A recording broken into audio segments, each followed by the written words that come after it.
Brush. Effectivement, William, et à cette occasion, j'ai eu en entrevue la vice-présidente de l'organisme Le Grand Pas, Caroline Orchard, mais aussi Jean-Ricardo André, président de l'organisme et copropriétaire de High Candy Art, qui nous parlera dans un second temps de la nécessité d'avoir créé une entreprise pour l'organisme. On écoute. Qu'est-ce qui vous a poussé à créer un organisme tel que Le Grand Pas ? En 2008, nous, on avait commencé à avoir des séminaires qu'on offrait au CGI NDG pour l'éducation contre l'intimidation. Puis, mon conjoint ici, qui est un artiste, on s'y met ensemble. On a décidé de mettre un réseau sur pied avec des citoyens puis des gens d'ici pour arriver un peu plus directement, parce que nous, notre approche est un peu moins bureaucrate. On est un peu plus directement dans la rue. Nous, notre clientèle, on va la chercher. On l'attend pas vraiment derrière un bureau. Nous, notre vision était d'aller chercher la clientèle dans le besoin, puis d'aller chercher les gens qui sont dans un besoin urgent et présent. Qui sont les principales personnes visées alors du coup par l'organisme? Nous, on avait commencé en 2008 à viser seulement que les gangs de rue jeunes entre, disons, on dit 10 ans et plus, parce qu'on avait une bande dessinée aussi au tout début qui est encore là, justement le Miroir brisé de Montréal, pour les plus jeunes, pour les avertir des dangers de la rue et tout. Mais au fil du temps, nous, on a progressé avec des gens dans notre quartier, puis on a travaillé en compagnie de gens comme Equitas et puis la CCS Montréal.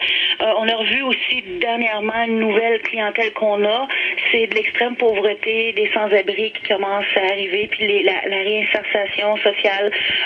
On a une clientèle qui nous a été présentement mis à découvert on a une pharmacie qui s'appelle Kennel et Caron, Proxime, qui nous réfère des clients, qui sont une nouvelle clientèle, qui sont dans le besoin, qui ont besoin d'être réinsérés dans notre société après avoir eu des déboires avec la justice ou des problèmes personnels ou des problèmes de drogue, mais qui veulent se remettre. Alors, on leur trouve un emploi, on les aide à réacheminer avec le Carrefour Jeunesse NDG, puis les autres organismes locaux comme le NDG Food Bank aussi, qui est vraiment sont vraiment présents ici à NDG. Est-ce que vous avez de suite été soutenu par la ville?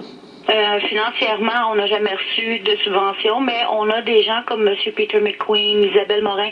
Nous, le Grand Pont, on n'est pas gêné d'aller voir. C'est notre message de dire aux citoyens de ne pas être gênés d'aller voir les députés, des élus qui soient de n'importe quel parti, que ce soit libéral, Projet Montréal ou etc.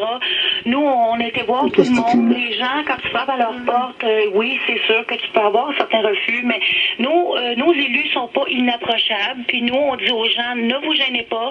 On a eu de l'aide locale. Nous, c'est les citoyens puis les gens des restaurateurs comme Maman Sophia, le Griffon d'Or, Brimstone, Heinz, Gildan, des grosses compagnies comme ça qui nous ont aidés, mais nous, c'est nous qui va aller chercher. Comme on vous a dit, on n'est pas là à s'asseoir, attendre des subventions ou être un organisme qui va changer de figure puis qui va prendre une nouvelle tendance comme maintenant le sexting est bien trans, ils vont aller là-dedans pour avoir des subventions. Nous, on n'est pas comme ça. On garde notre clientèle, on fait des suivis, puis on va chercher nos sous toutes seules, puis on demande aux gens de nous soutenir parce qu'on ne veut pas les laisser tomber, comme on vous a dit. On travaille avec eux directement dans la communauté. Est-ce que vous pouvez nous parler d'un projet important que vous avez mis en place au cours de cette année? Oui, dernièrement, nous, je vous l'ai dit en anglais, je m'excuse mon anglicisme, on donne des cours de airbrushing gratuitement aux jeunes montréalais. Tous ceux qui sont intéressés à faire un genre de contrepartie du graffiti. Nous, on est pro art urbain, on aime beaucoup les murales déjà faits, mais bon, on s'entend qu'une murale prend 500 cannes de trucs toxiques, là, des cannes qui sont pas recyclables, ils coûtent quand même un gros montant. Nous, le airbrushing, c'est écologique. Ça coûte beaucoup moindre parce que la peinture coûte bien moins cher qu'une canne. Alors, on est un peu genre le cousin des graffitis, mais écologique. Puis, ça peut se faire partout à l'intérieur, sur des chandails, sur des motos. On a fait une murale dernièrement chez Isabelle Morin, dans ses bureaux. C'est vraiment pratique. Ça sèche tout de suite. Puis, c'est un art qui peut devenir un métier. Vous pouvez devenir body painter, vous pouvez faire des gâteaux airbrushing, vous pouvez faire vous pouvez faire un métier avec ça. Alors nous, ce qu'on fait, c'est que on offre des cours pour aider les jeunes à soit se trouver un métier ou faire ça pour le besoin de l'art, parce que l'art, c'est une façon de s'exprimer, puis une façon plus facile pour quelqu'un qui a de la difficulté à nous donner des mots, de le mettre sur papier ou sur canvas. Quel est le regard aujourd'hui des autorités locales sur votre organisme? Les autorités locales nous connaissent. Nous, on a un réseau, comme je vous ai expliqué, on a des sites sociaux, on est suivi sur Facebook, on a des sites web maintenant, on a 2 sites web. On est reconnu par les gens du quartier, par les postes de quartier, mais on n'a pas eu encore une association comment je peux dire ça, au niveau légal, on n'a pas d'association officiellement. On a des bénévoles comme Christian Arsenault, on a des associations comme la CCS et Equitas qui sont des organismes qui sont vraiment connus ici. On a aussi Mathieu Poche, notre porte-parole, qui est gérant de banque de BMO, qui est un athlète en triathlon. Alors, on a beaucoup des gens qui sont sérieux, qui ont une bonne figure en public.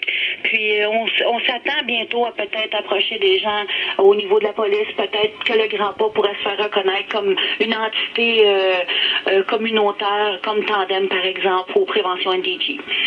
Si vous deviez décrire en une phrase ou un mot, si vous préférez, toutes les actions menées depuis le début de la création. Innovateur. J'aurais un mot à dire du Grand Pas, c'est innovateur. Nous, à chaque année, on représente la nouveauté. On aime travailler avec notre communauté, puis on aime donner. Alors, nous, c'est l'innovation. À chaque année, c'est du renouvellement. On donne jamais rien de régurgité à nos citoyens ni à nos clients. Je dirais que ce serait le mot parfait. Vous avez créé une entreprise Eye Candy Art. Quel est son objectif? Mais l'objectif d'Eye Candy Art, c'est de soulever des fonds pour aider notre entreprise Le Grand Pas, parce que c'est une entreprise au BNL, fait que on n'a pas d'argent, on est soutenu par donation et la charité de notre quartier. Fait que pour aider à soulever plus de fonds, on a enregistré Eye Candy Art et puis on fait des murales, des t-shirts avec de l'art et puis on a 2 points de vente pour nos produits. Puis l'argent qui revient de ça aide à subventionner nos services pour les offrir gratuitement aux jeunes. Alors, qui crée ces produits? Il y a moi, qui est l'artiste principal de Eye Candy Art.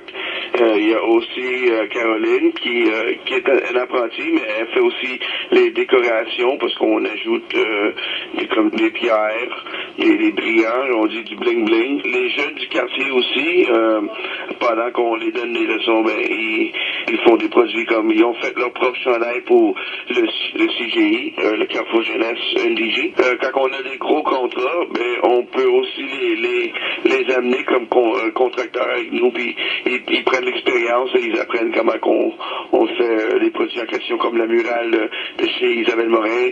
C'est fait avec des jeunes de CGI, et de la Chine qui étaient présents pour voir la démonstration, comment ça a été fait.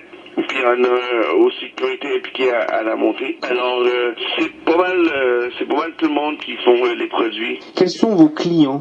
C'est toute la population de Montréal qu'on peut atteindre.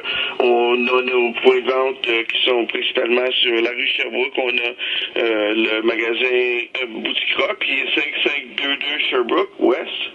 Et puis on a aussi sur Open la Chine qui est le dépanneur Bonsoir.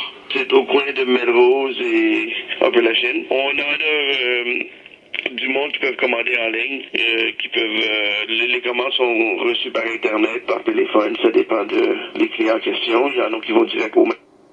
Alors, si vous souhaitez aider et soutenir, ou tout simplement en savoir plus sur cet organisme, une seule adresse, www.legrandpas.wix.com/thebigstep.